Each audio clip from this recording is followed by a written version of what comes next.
Hello there. Here's a story about two men called Wells.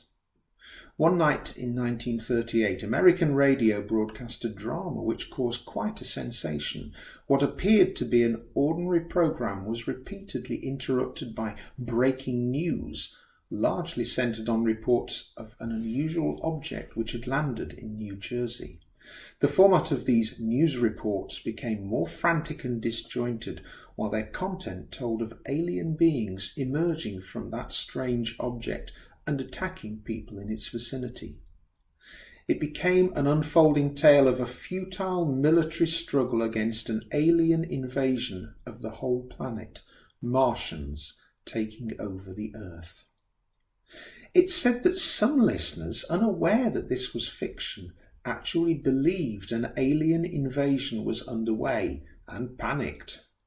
There was anger after the broadcast. People felt the format was deceptive, and that was despite the fact that in under 40 minutes of broadcast time, cabinet meetings were held, armies were mobilised, and battles were fought. If nothing else, that radio drama and the drama surrounding it sealed the reputation of its leading actor and director, the young Orson Welles.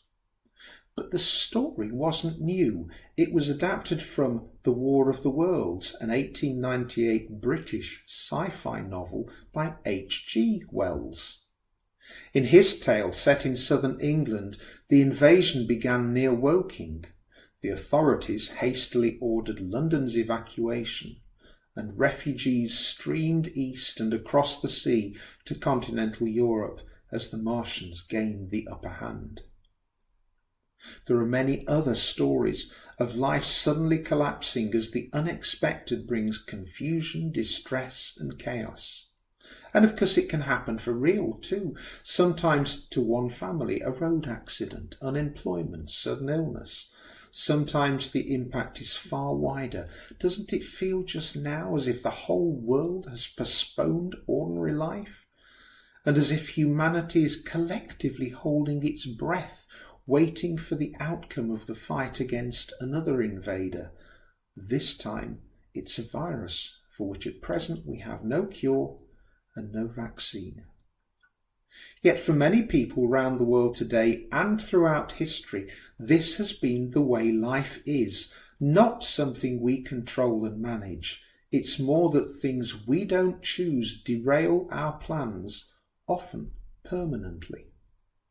James, writing in the New Testament to Christian believers, recognizes this and urges us to think and act accordingly.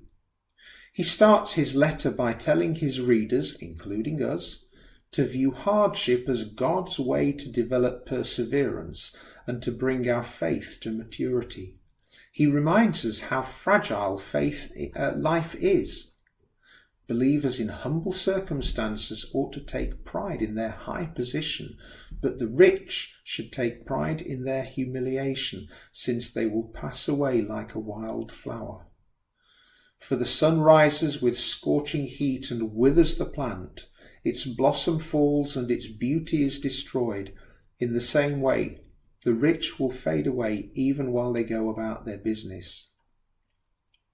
And later James says, "Now listen, you who say, today or tomorrow we will go to this or that city, spend a year there, carry on business and make money.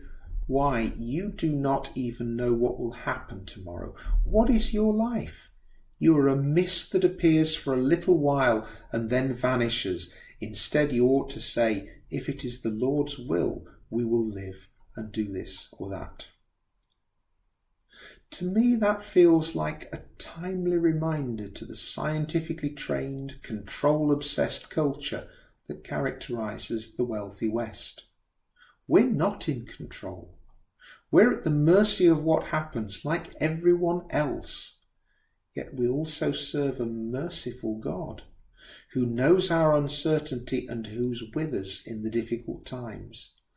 And yet, as James also reminded us, who wants to use those hard times to stretch our faith, to nurture a deeper, humbler attitude of trust in God.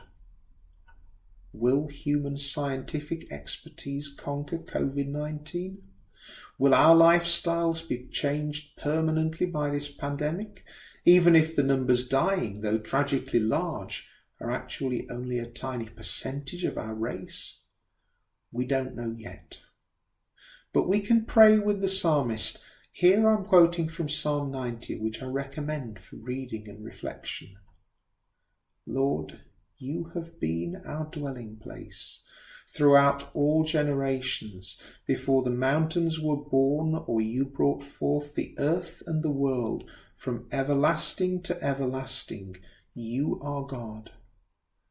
May the favour of the Lord our God rest upon us.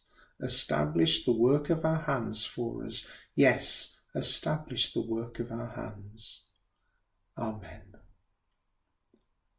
And if you'd like a final ironic encouragement, remember the War of the Worlds.